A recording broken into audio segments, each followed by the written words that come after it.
siya. Sa aking puso'y paghariin siya. Anong himala, ako'y nag-iba. Kasalanan ko ay pinatawad. Ginawang anak niya sa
Amen. Iniabot niya ang kanyang kamay sa atin na tayo ay mga ligaw, mga bulag, na tayong lahat ay napalayo sa Diyos.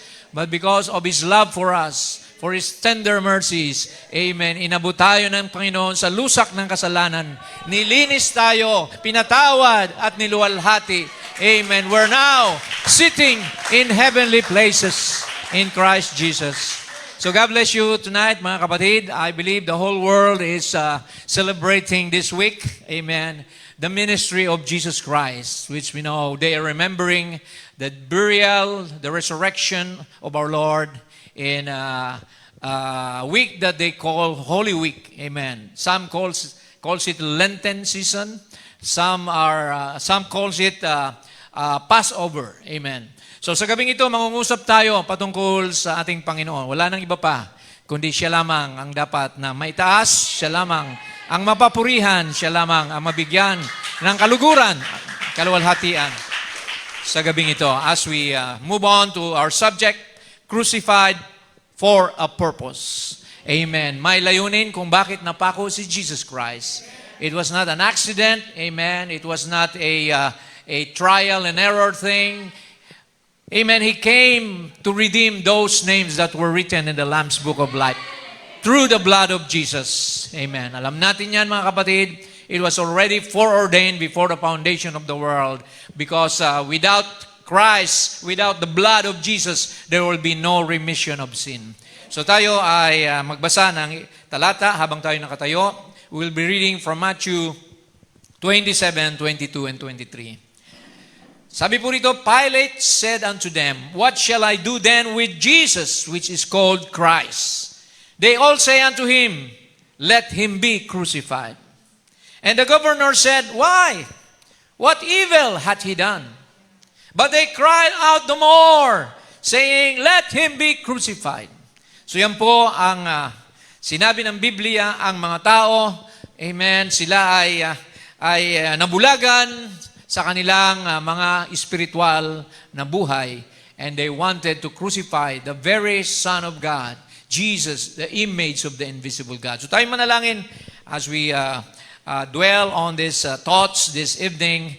Amen. If you have needs tonight, let's pray for Brother Paul and Brother Robert who will be traveling tonight to Bicol, and for also our summer camp tomorrow as we also travel to Pangasinan. Amen.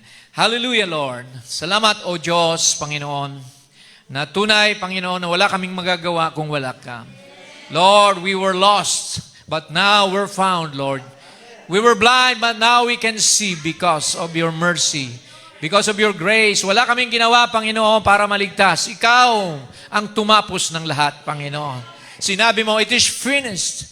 We know the mission is accomplished. You came and became flesh, Lord God, for the remission of sin of mankind.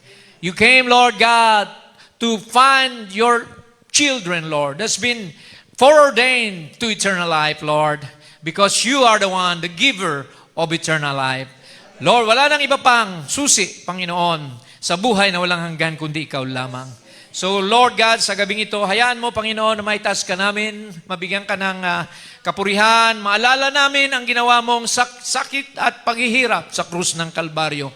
Lord, how you suffered the agony of pain of the cross and the crown of thorns, Lord Jesus, and the whipping of the Roman soldiers, Lord. Alam namin, hindi madali para sa iyo, Panginoon, ang nangyaring ito. Subalit, Lord, kailangan mong tiisin. Kailangan mong pagdaanan, Panginoon, sa kapakanan ng iyong mga anak. Dahil kung di mo ito gagawin, Lord, kami ay lahat mapapahamak.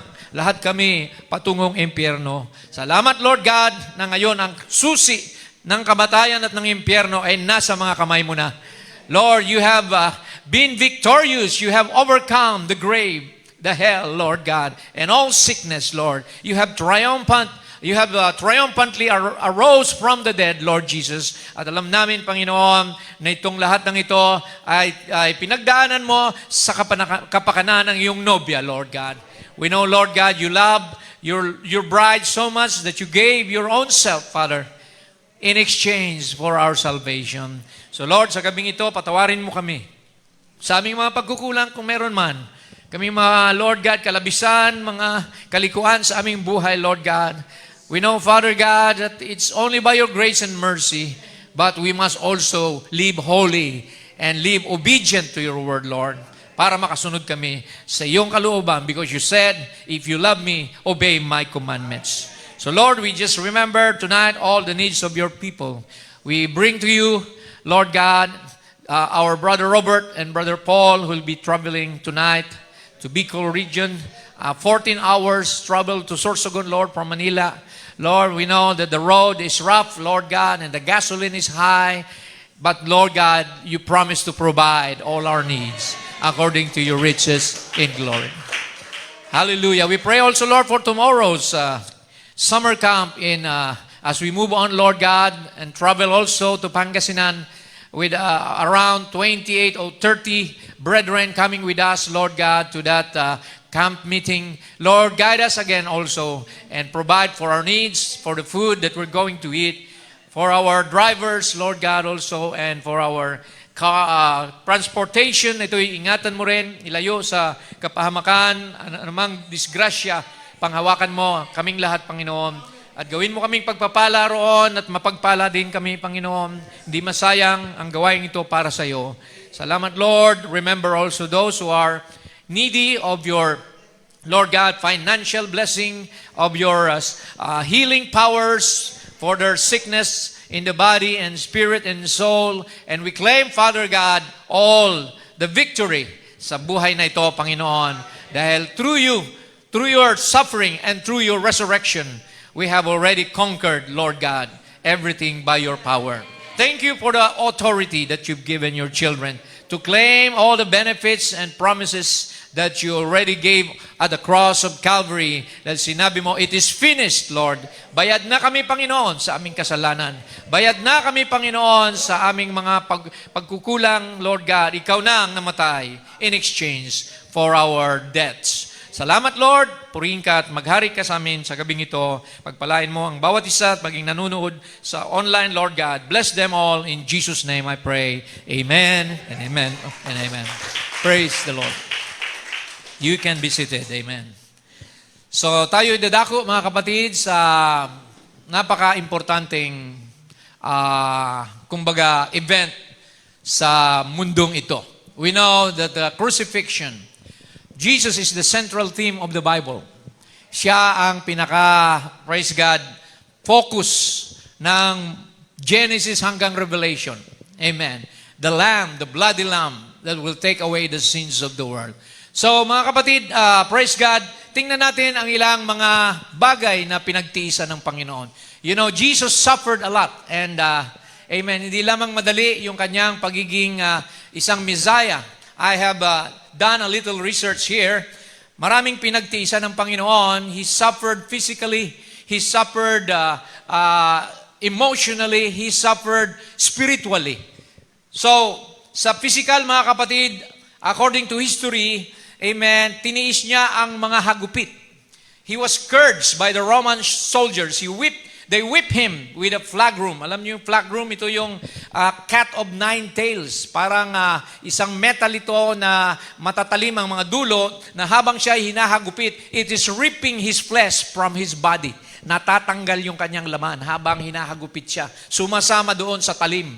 Kaya maalala niyo lang, katawan ni Jesus talagang full of stripes. Amen. And cuts and wounds. And then, he also suffered mockery.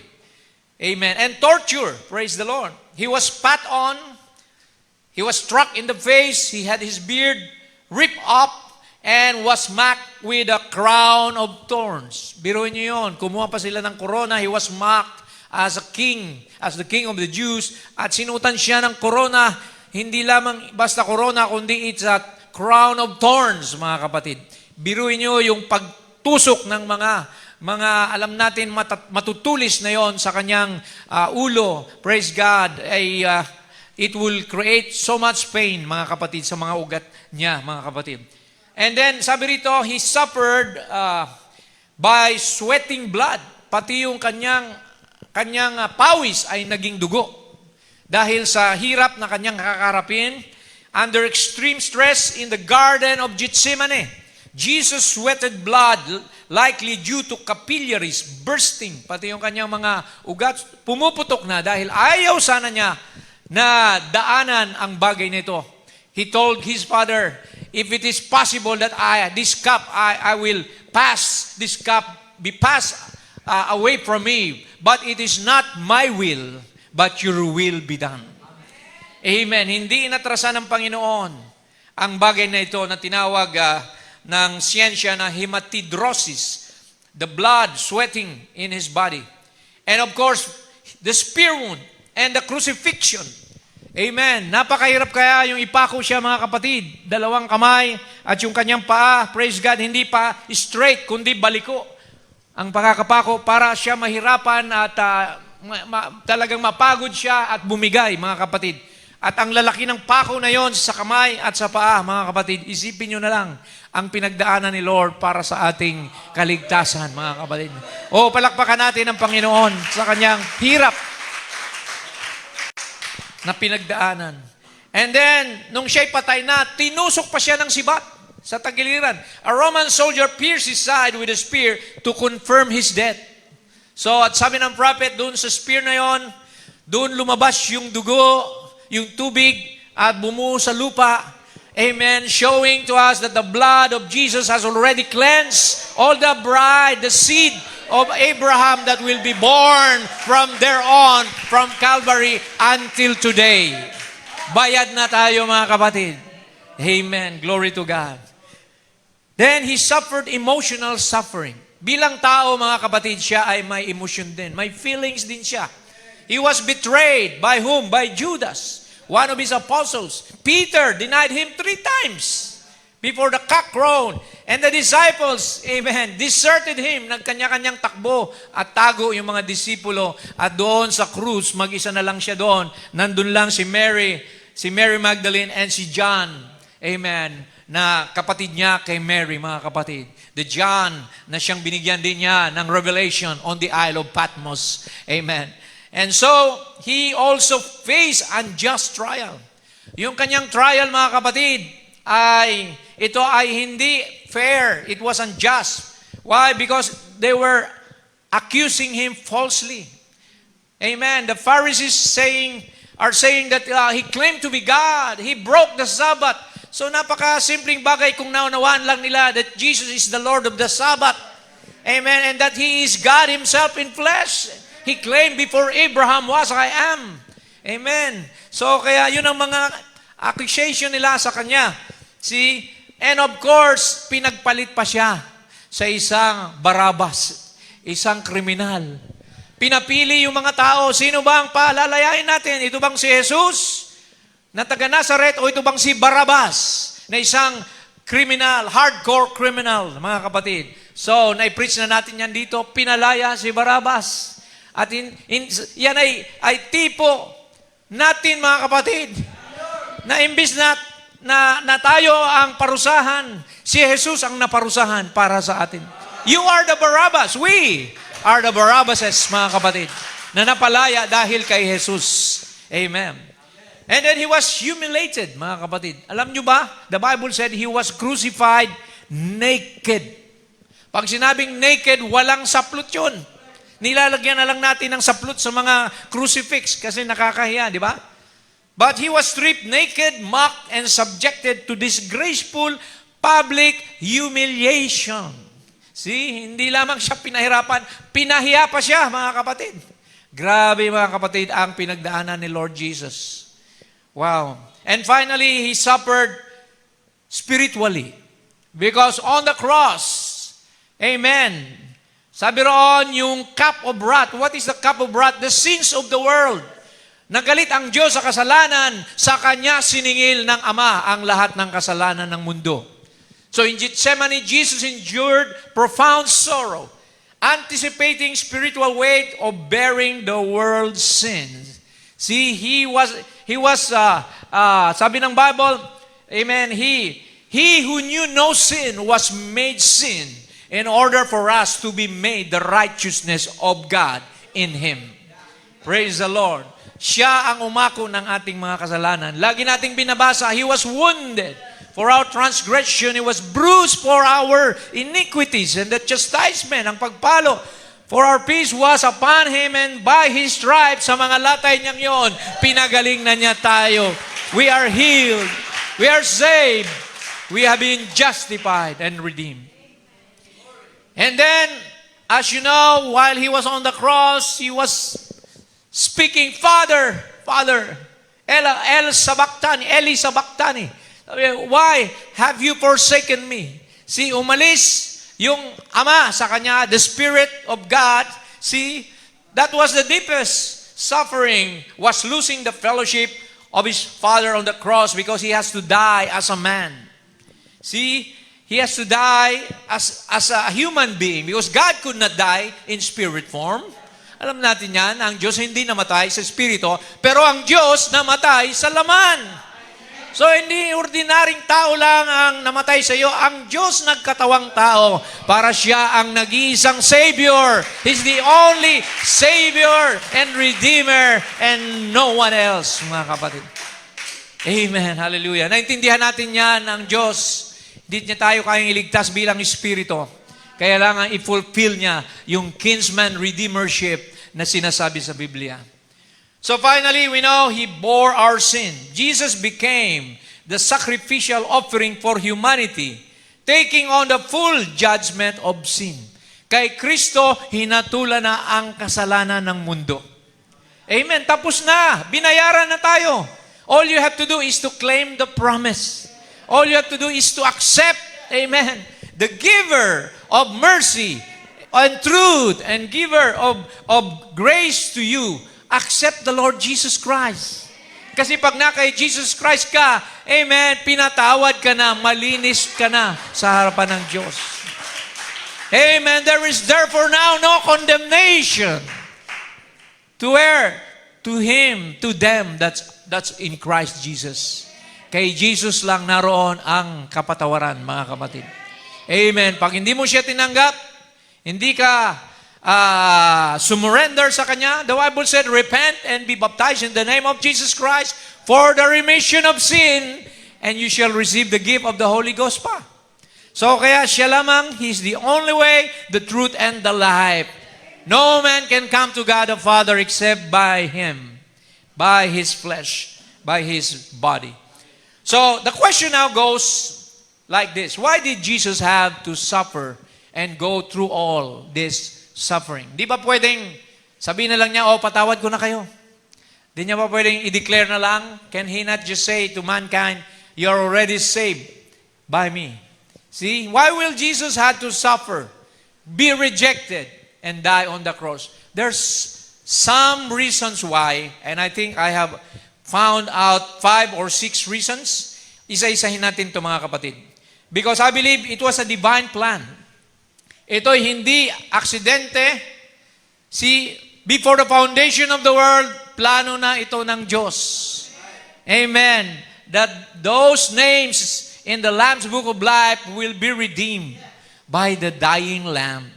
Hindi lamb na literal na hayop. Ito ang Lamb of God, which is Jesus Christ. Amen. That takes away the sins of the world. Blood of animals and bulls could not take away the sins. They only covered the sins. Amen. Nandun pa rin yung sin, tinakpan lang. Pero ang dugo ni Kristo, parang Clorox, sabi ni Brother Branham. Amen. Yung damit mo na may mga tinta o may mga bantya, pag binabad mo sa Clorox, tanggal lahat ng dumi. Ganon ang dugo ni Jesus Christ sa kaluluwa na magsisisi at maglilingkod sa Kanya. Amen. Praise the Lord. So every pain He had endured had a purpose. Every drop of blood had a meaning. Jesus did not just die, He had to suffer. Okay, tingnan natin ito, mga kapatid. Hallelujah. Number 1, Jesus suffered to fulfill prophecy. Para ganapin ang hula. Nakahula na sa Old Testament, right? Ayan, lagi nating binabasa. See? From the Old Testament, God had already revealed that the Messiah would suffer. Isaiah 53 verse 3. He is despised and rejected of men. Ayan na, sinabi na. Ilang? 4,000 years bago nangyari, mga kapatid. and rejected of men, a man of sorrow, acquainted with grief, as we hid, as it were, our faces from him, and he was despised, and we esteemed him not. Di natin siya pinahalagahan. Surely he hath borne our griefs. Totoo, katotohanan na kanyang dinalang ating mga kalungkutan and carried our sorrow. Yung kalungkutan mo, yung problema mo, dinaanan na niya yan. That's why He can sympathize with you. Sabi niya, I will be with you, even in you. Be ye not troubled. Amen. You believe in God, believe also in me. Di ba? Sabi niya, in my Father's house are many mansions. I'll go and prepare a place for you. So, sabi dito, we did esteem him stricken, smitten of God, and afflicted. But he was wounded for our transgression. He was bruised for our iniquity. The chastisement of our peace was upon him. And with his stripes we are healed. So to fulfill all prophecies, mga kapatid, the whole Bible pointed to Jesus Christ as the main event, mga kapatid. Sa Garden of Eden pa lang, di ba? Adam and Eve, they covered their bodies with fig leaves, but it was not sufficient. God had to kill a lamb and then take the skin of the lamb and then yun ang pinambalot sa kanila, which is a type of Jesus Christ, the Lamb of God. Amen? Bawat tupa na sinusunog, hinahandog doon sa templo, mga kapatid, it symbolizes Jesus Christ. Amen. Hanggang sa book of Revelation, it's all about Jesus Christ. I am He that liveth, that was dead, and now is alive forevermore. Amen. See? Glory to God. Pangalawa, Jesus was rejected to identify with human pain. See, as a human being, He felt pain, He hungered, di ba? He got tired on that ship hanggang dumating yung bagyo. See? Nakita natin. See? So, Jesus experienced rejection by His own people, betrayal by a friend, denial by His disciples. He understands human sorrow because He lived through it. Napagdaanan niya lahat. Nagutom siya, napagod siya. Kaya, praise God, He can sympathize with you. Amen. He understands human sorrow. Thus, whatever you're going through, rejection, pain, and loneliness, Jesus understands and sympathizes with you. Amen. Huwag mo isipin na iniwan ka ng Diyos. Kasama mo siya sa hirap at ginhawa, sa pagsubok at lumbay. Amen. Naroon siya at dumaramay. Sabi ng awitin, mga kapatid. Praise God. Hindi tayo iniwanan o tinikis ng Diyos. Just call upon His name and He will answer. Amen. He's just right there with you. Amen. Kasama niyo ako hanggang sa dulo ng sanlibutan ito. Praise the Lord. Purihin ang Panginoon. Hallelujah. Amen. Let's move on to number 3. Jesus suffered to pay the price of sin. Napakalinaw. This is the main purpose, mga kapatid. Sin, the sin problem is causing death among men. For the wages of sin is death. Kaya tayo nagkaroon ng kamatayan, ng karamdaman dahil sa kasalanan. See? Subalit ang kaloob na libre, the gift of God is eternal life through our Lord Jesus Christ. There's no more death to a Christian. Amen. Jesus said, I give you life. Amen. I am the resurrection and the life. He that believeth on me, though he were dead, yet he shall rise again. And he that believeth on me shall no longer die. Wala nang kamatayan ng Kristiyano. Amen. May buhay na walang hanggan ka. Yung katawan mo, alikabok, 16 elements, babalik sa lupa. Maaring, kung di pa siya dumating, ang ilan sa atin, o may mga nauna na, si Sir Sarah, si Brother Joseph, nasa alabok ng lupa. But when the voice of resurrection comes, the trumpet of God comes, the dead in Christ shall rise first. And we which are alive and remain shall be caught up together with them in the clouds to meet the Lord in the air. Hallelujah. So sin required payment. Amen. And that payment is death. Hindi kayang bayaran ng pera ang ating mga kasalanan. Pag samasamahin mo na lang trillion, quadrillion, ang mga dollars, hindi kayang bayaran ang kasalanan ng tao. Walang ginto o diamante na kayang ipambayad. Kahit buhay natin, kulang pa mga kapatid, para suklian ang kabutihan ng Diyos. But God Himself came down. Ang Diyos hindi nagpadala ng propeta, ng anghel para mamatay sa atin. Siya mismo ang bumaba para mamatay para sa kanyang mga anak, para sa kanyang nobya. Praise the Lord. Yes, hallelujah. Yet we are the ones that's guilty and we deserve judgment. But Jesus took your place, my place. He took our place, mga kapatid. Imbis na tayong parusahan, siya na ang umako ng ating mga sala. Sabi ng Biblia, there's no greater love than for a man to give his life to his own friend. Praise God. Hallelujah. Binasa na natin ang Isaiah 53:5. So the cross is where justice and mercy met. Amen. Justice, judgment. God required justice because God is a just God. Pag nagkasala ka, babayaran mo. See? So, kaya anong nangyari? Imbis na bayaran natin, pinatawad tayo at siya na mismo gumawa ng isang katawan sa sinapupunan ni Maria para yun na ang magbayad sa ating mga kasalanan. Glory to God. Hindi ka ba nagpapasalamat, kapatid? Ang Diyos, iniwanan ang kanyang trono sa langit at nagpakababa. The Bible said, see, He did not made Himself equal with God, though He is in the form of God, but took the form of a servant. Amen. And became like a man like us. Amen. Glory to God. See?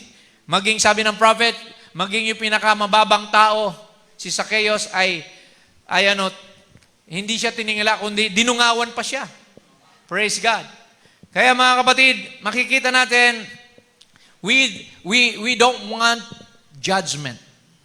Kahit sino sa atin humarap sa Diyos, walang pwedeng masabi natin na kaya ng mga gawa mo, kabutihan mo, na mapatawad ng Diyos. See, our righteousness are just filthy rags in the sight of God. Nothing can take the place of the blood of Jesus for the forgiveness of sin. Amen. The Bible said, siya lang, yung kanyang dugo, amen, the blood of Jesus was given for the remission of sins. Amen. So, salamat sa ating Panginoon. Dahil ginawa niya ang lahat ng ito and we remember His life, His death, and His resurrection. On Sunday, I believe it will be a remembrance of His resurrection. Muling pagkabuhay, siya na napatay. Amen. Sabi niya, destroy this temple. Amen. And in 3 days, I will raise it back again. Sino yon? Siya rin ang magbubuhay sa kanyang sarili. Amen. Praise the Lord. Akala nila yung templo ni Solomon. Pero it was the temple of God, which is the body of Jesus Christ. And now, you are now the temple of the Lord. Amen? Tayo yung beneficiary ng kamatayan ng Panginoon. The bride herself, kung papanong si Adam ay may bride, amen, si Jesus, the second Adam, has a bride also. At yun ay ang kanyang church, mga kapatid. Ang kanyang mga pinili. See, kasama ka ron, kapatid. You are a beneficiary of the death and burial and resurrection of Jesus Christ. Your name specifically was written in the Lamb's Book of Life, and Jesus has paid the debt. Yung utang mo, utang natin lahat sa Diyos, siya na ang nagbayad. Napakasarap sa feeling, di ba? Kung ikaw may utang sa bangko na 1 milyon at may nagbayad para sa iyo, di ba? At wala ka ng utang, imbis na makulong ka, makasuhan ka, mayroong kinasuhan at pinatay pa para sa iyo. Oh my, that's Jesus our Lord. Glory to God. It took His own life para pambayad sa ating mga kasalanan. At hindi lang yon. Binayaran na yung utang mo, nagdeposito pa siya doon sa account mo ng Espiritu ng Diyos. The gift of the Holy Spirit. ay binigay sa iyo. I will send you the Comforter. You shall receive power when the Holy Ghost is come upon you. Amen. Christ in you now, the hope of glory. Nasa iyo na siya ngayon, kapatid. Ang kanyang espiritu ay nanahan sa iyo. Bakit? Dahil tinanggap mo siya bilang Panginoon at tagapagligtas. Hindi na ikaw namumuhay sa sarili mo. Ako na, sabi niya, I will be in you, even in you, until the end of the world. See?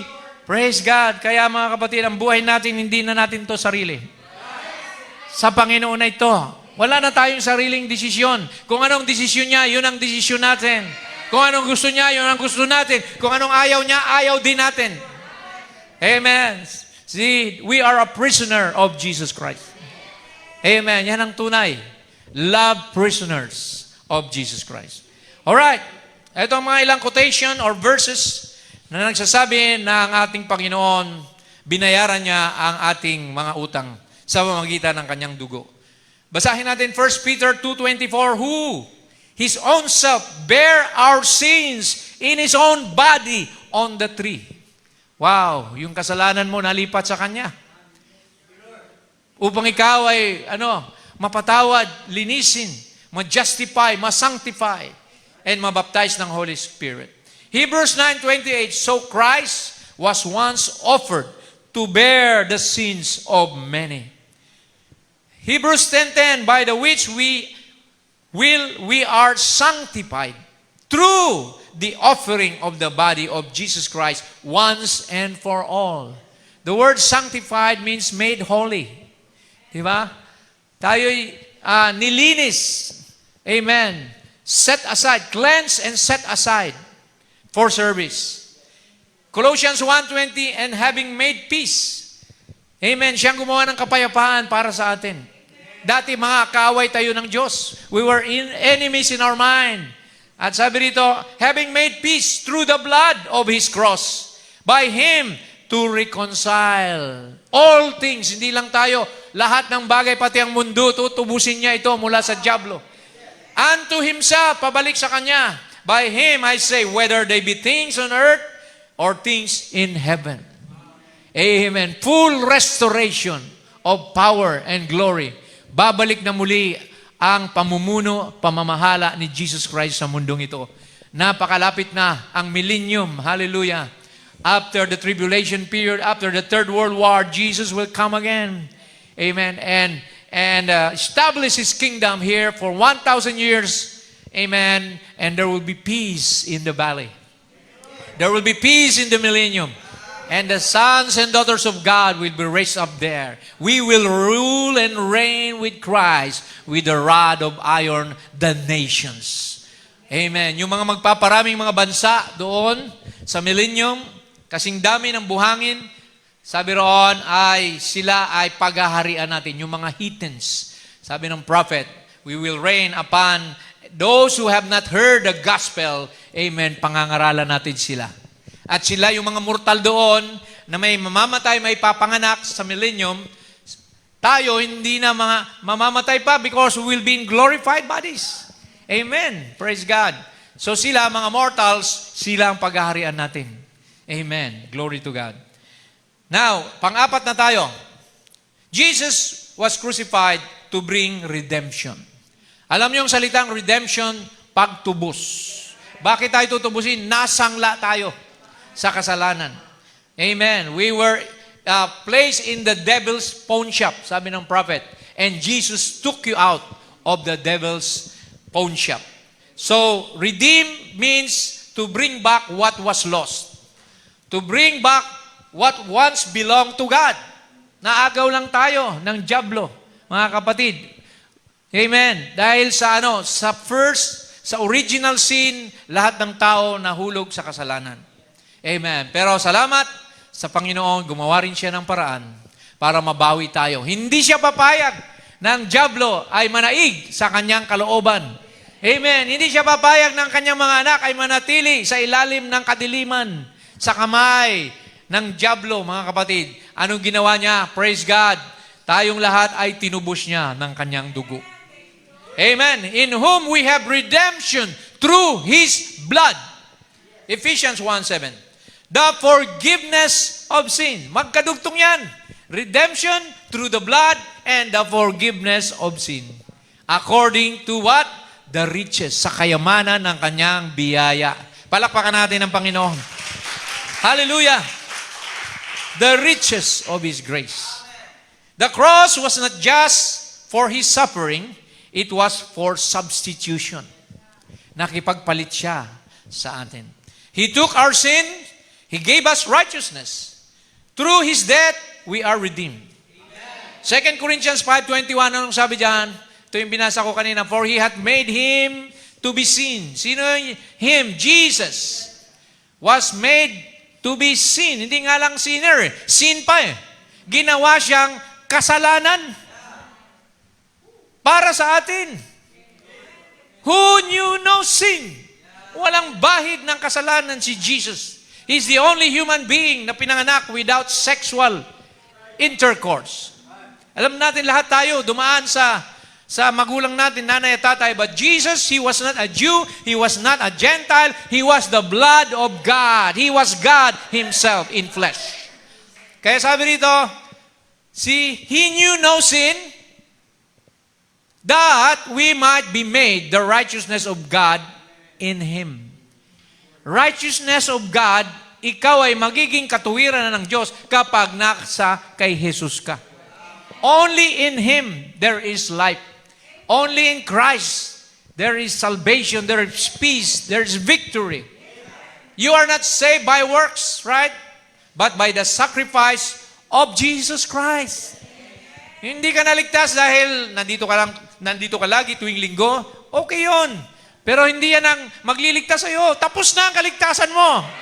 At the cross of Calvary, pinapasalamatan mo na lang siya sa pagdalo, sa pag-awit, sa pagpupuri. You are just appreciating Him. Works are done in appreciation for the mercy that we have received from Him. Hindi tayo gumagawa ng mabuti para maligtas. Tapos na yon. Ligtas ka na, gumagawa ka ng mabuti bilang pasasalamat, bilang handog. Amen. Offer your body as a living sacrifice, sabi ng Biblia, holy and acceptable unto God. Yun, offering na lang ito, mga kapatid. See? Kaya sabi sa Ephesians 2:8-9, for by grace ye are saved, not of works, not of your own selves, but it is a free gift of God. Amen. That no man should boast. Amen. Hindi tayo pwedeng magmalaki na ligtas ako dahil sa magaling ako umawit, magaling ako mag-evangelize, magaling ako mag-preach. Hindi yan ang nagligtas sa iyo, kapatid. Kung yan ang magliligtas sa iyo, hindi na sana nagpapako ang Panginoon sa krus. Kaya mo naman pala maligtas eh. Pero hindi. Amen. Nakasalalay lahat sa Kanya, kapatid. Ang ating kaligtasan, kaluwalhatian, everything we attribute in everything you do in works or in deed. Do it all in the name of Jesus Christ. Glory to Jesus. Amen. Panglima. Amen. Jesus suffered to show God's love for mankind. Pinakita niya ang kanyang pag-ibig sa tao. Amen. For God so loved the world that He gave His only begotten Son. Yung world na yan, hindi yan yung cosmos, mga kapatid. Kundi yung tinutukoy na world ay yung original creation dun sa Garden of Eden. Kasi yun ang original perfect will niya eh. May garden siyang ginawa. Nandun si Eva at si Adan, nandun ang mga hayop. There was peace, there was eternal life, there was, as we know, holiness in there. Walang kamatayan, walang karamdaman doon. Kaya yun ang tinutukoy dyan. He loved His perfect creation. Na nasayang dahil si Satanas nakialam. Umiksena ang serpente. Alam natin nasira ang buong plano ng Diyos. Satan is not a creator. He is only a perverter of what God has done. Kaya si Satanas hindi pwede mag-create ng soul. Nasabi ng mga two soul, ang dati naming kaluluwa ay si Satanas. So hindi pwede yun. Na-pervert lang yung nag-iisang soul mo. Nadungisa naman tiyahan. Your soul was marred by sin. And Jesus has to come and save and redeem your soul by the process of justification, sanctification, and baptism of the Holy Ghost. To redeem your soul. So the cross is the greatest demonstration of love. Jesus even said, Lord, Father, forgive them. For they don't know what they're doing. Bulag sila, hindi nila alam ang ginagawa nila. Kung alam lang nila na ako ang Diyos na nagkatawang tao, hindi nila gagawin ito sa akin. Bagkus, ilalagay pa nila ako sa trono. Paglilingkuran nila ako. Pero dahil sila'y bulag, patawarin mo sila, Ama. Dahil hindi nila alam ang kanilang ginagawa. Amen. So it's not, amen, the cross is not just for suffering, but it was a sacrificial love of Jesus Christ. Matindihang sacrificial love. Yung pag-ibig mo, kaya mo magsakripisyo para sa minamahal mo. Di ba? I-apply na lang natin sa mga mag-asawa. Ganon din. Kahit mataray si Mrs. o pasaway, pero nagsasakripisyo ka, inuunawa mo dahil mahal mo siya eh. Di ba? See? Ganon ang sacrificial love. Nagsasakripisyo tayo. Amen. Hindi tayo nanghihinawa. Hindi tayo gumigive up. Ganon ang ginawa ni Jesus. He did not give up. Dahil minahal niya tayo. Nakita niya na mapapahamak tayo. Nakita niya na wala tayong pag-asa kung hindi niya gagawin yon.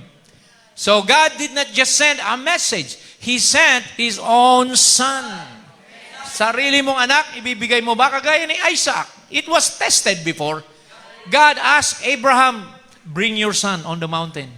Kung mahal mo talaga ako, ialay mo sa bundok ang anak mo. At napatunayan ng Panginoon na kayang mag-sacrifice ni Abraham ng kanyang anak ay kanyang ialay sa bundok ng walang reklamo, walang pagmumurmur. Dahil sabi niya, kung paano ibinigay ito sa akin ni Lord 25 years, pag kinuha niya ito, kaya niya itong ibalik pa rin sa akin. Ganon ang tiwala, ganon ang pananampalataya ni Abraham. Hindi siya nag-alangan sa Diyos or nag-alinlangan rather. Ganon din dapat tayo mga kapatid. Dumaan ka man sa problema, dumaan ka man sa anumang pagsubok, magsakripisyo lang tayo. Dahil may bunga, mayroong pagpapala, mayroong gantimpala, ang pagtitiis, your labor will never be in vain in the Lord. Amen. So the cross is saying, you are worth dying for.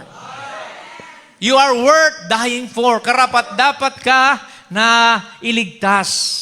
Dahil, amen, bahagi ka niya. We are flesh of His flesh. We are bone of His bone. We are one body with Christ. Ganun nga itinipo sa mag-asawa, di ba? Iiwanan ng asawang lalaki ang kanyang magulang para makipag-isa sa kanyang asawang babae. Di ba? See? Kaya hindi na sila dalawa, kundi isa na. See? Kaya ganun din ang Panginoon. Nakita niya yon, pinakita sa atin na si Jesus, amen, siya ang asawang lalaki at ang babae ay ang kanyang bride. The Christian church, dahil sabi nga ni Pablo, I espouse you to one husband. Amen. As a chaste virgin to Jesus Christ. Amen. Kaya tayo mga kapatid ay tinipo niya sa asawa. Amen. Kaya that's the mystery of being married. Ang marriage rather, hanggang kamatayan, till death do us part. Kaya hindi pwedeng paghiwalayin ng tao ang pinag-isa ng Diyos. Kaya kung pipili kayo na mapapangasawa, siguraduhin nyo hanggang dulo, magsasama kayo sa hirap at ginhawa, sa gutom at sa kadahupan o sa kasaganaan. Kailangan yan, pag-aralan nyo mga kapatid. Ipag-pray nyo, hindi tsamba-tsamba lang na maganda, pogi, mapera, sexy. Hindi ganoon ang tinitingnan. Tingnan mo yung karakter ni Jesus Christ doon sa taong yon. Amen. Mawala man ang pera, pero dahil sa kayo'y nagmamahalan, hindi, amen, mawawala yung pagkakaisa, yung unity, yung harmony. Hindi nakasalalay sa pera o sa ganda. Ang ganda, amen, ay kukulubot, ang ganda, malulosyang, pero yung tunay na tinatawag nating affinity ninyo ay hindi kailanman sirain ng tao ng sitwasyon o ano pa mang mga bagay-bagay, circumstansya sa buhay. Amen. Alright, so you are worth dying for. according to our Lord Jesus Christ. Okay, pang-anim, Jesus had to suffer to defeat sin, death, and the devil. Ayan. Yan ang mission niya. To defeat sin, to defeat death, and to defeat the devil. Amen. Ayan, Colossians 2:14, sabi rito ni Pablo, blotting out the handwriting of ordinances that was against us. Binura niya lahat ng mga palatuntunan laban sa atin. Biruin mo yun. Which was contrary to us, and it took it out of the way, nailing it to His cross. So lahat ng sala mo, lahat ng tawag dito, pagsalungat mo sa kautusan ng Diyos, sa paglabag mo sa batas ng Diyos, sabi rito, tinanggal niya lahat at pinako sa krus.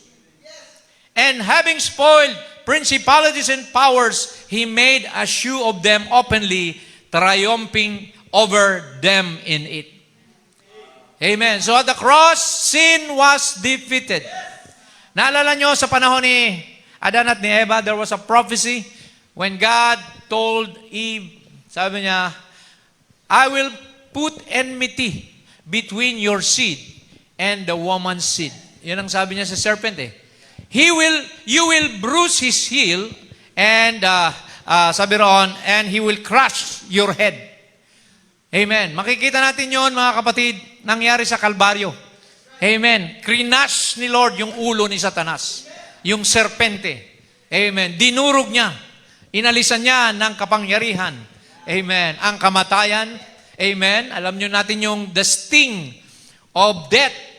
Amen. Alam natin ang sting, kagaya ng bubuyog, na yung bubuyog pala, pag yan ay nakagat ka, naiiwan yung sting, yung tibo sa'yo. Kaya hindi na siya pwedeng manggat pa o mangtusok pa uli kasi naiwan na. Naiwan sa krus ng Kalbaryo.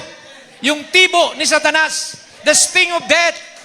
And sin was already, amen, abolished, annihilated, destroyed, mga kapatid, through our Lord Jesus Christ. Wow.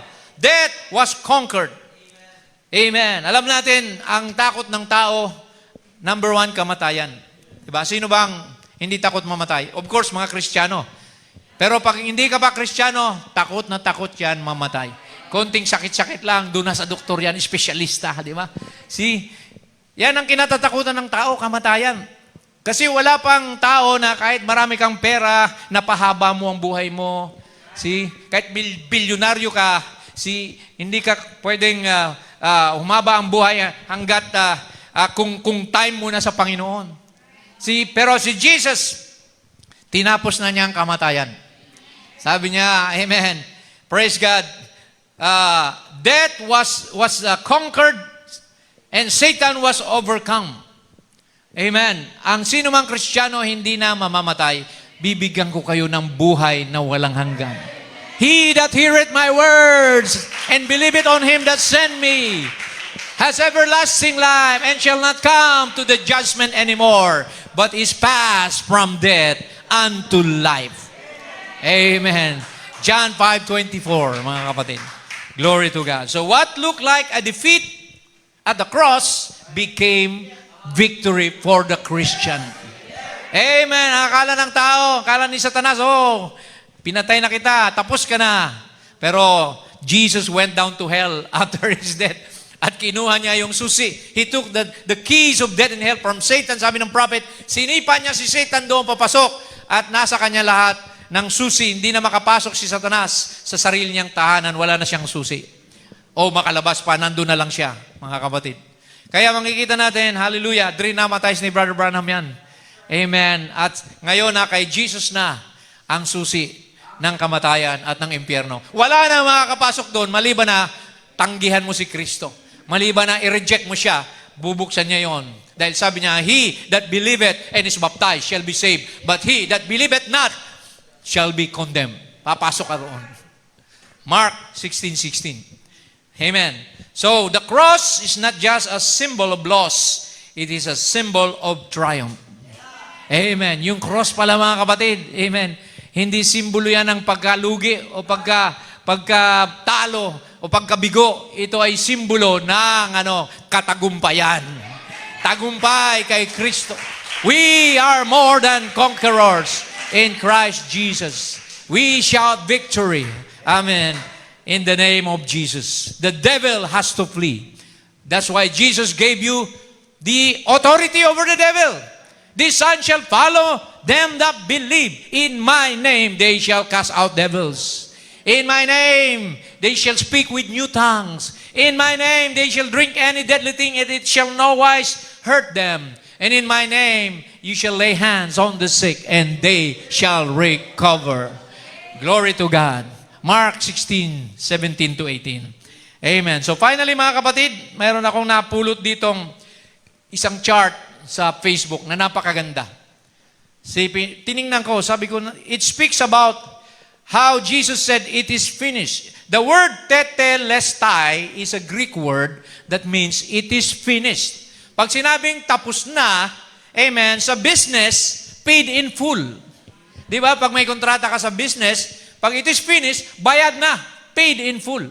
Pagdating naman sa kaso, sa judge, ibig sabihin, case closed. Case closed. Amen. Dismiss ang kaso. Sentence served. Pagdating naman sa military, pag sinabing it is finished, mission accomplished. Victory has already been won. See? So you can apply it is finished sa business, sa judicial aspect, and military. Amen? So final application is this, that what Jesus declared, mga kapatid, ay tapos na. Amen.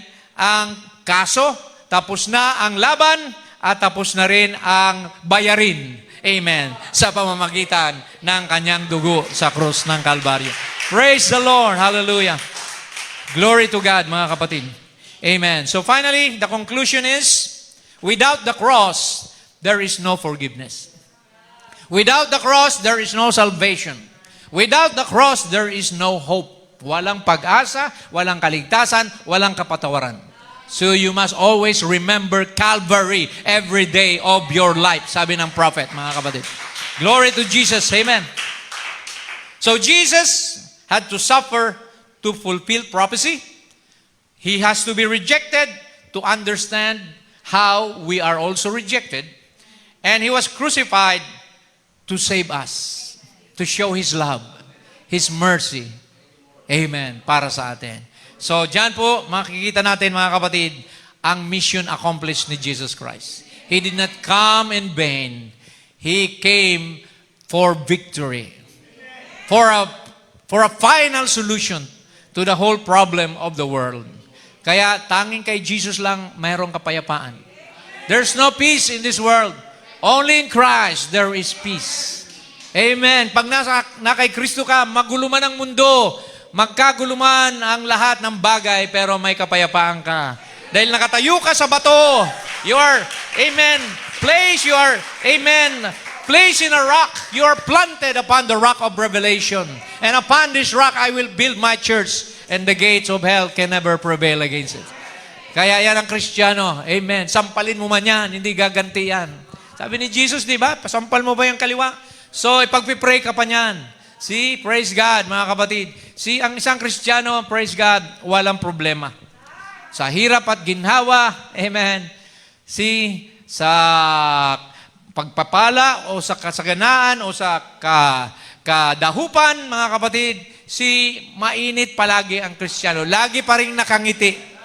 Kahit walang laman ang bulsa, minsan. Pero ang puso mo, amen, umaawit sa galak.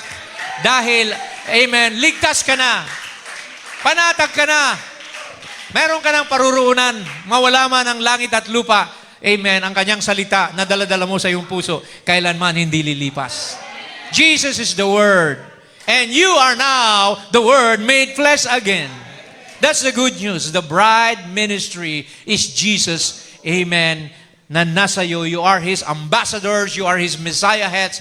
Tayo na ngayon ang nagdadala ng kanyang mensahe. Kaya patuloy pa rin ang misyon ni Lord ngayon. It will culminate in a rapture, mga kapatid. Ang meeting in the air, yun na ang huling kaganapan ng kanyang pag-claim sa kanyang mga binayaran. Binayaran na niya tayo, di ba? But the claiming amen, took place also in heaven. Amen. The book sealed with 7 seals has been opened already by the Lamb. And now, sabi ng prophet, amen, dala-dala na ng mighty angel, yung open book, tinatawag na yung mga pangalan ng mga tinubos na nakasulat sa aklat na yon. So, God bless you mga kapatid. Hallelujah. Praise the Lord. And of course, di tayo nagsasawa na binabasa natin ang Acts 2:38 and 39. So, what must I do to be saved? Tapos na ang papel ni Jesus. Ikaw, anong papel mo? Ang papel mo, kailangan mong magsisi sa kasalanan, talikod sa mga maling gawa, repent, and be baptized. Magpabautismo ka sa tubig, sa pangalan, hindi na sa titulo, in the name of Jesus Christ. For what? For the remission of sin.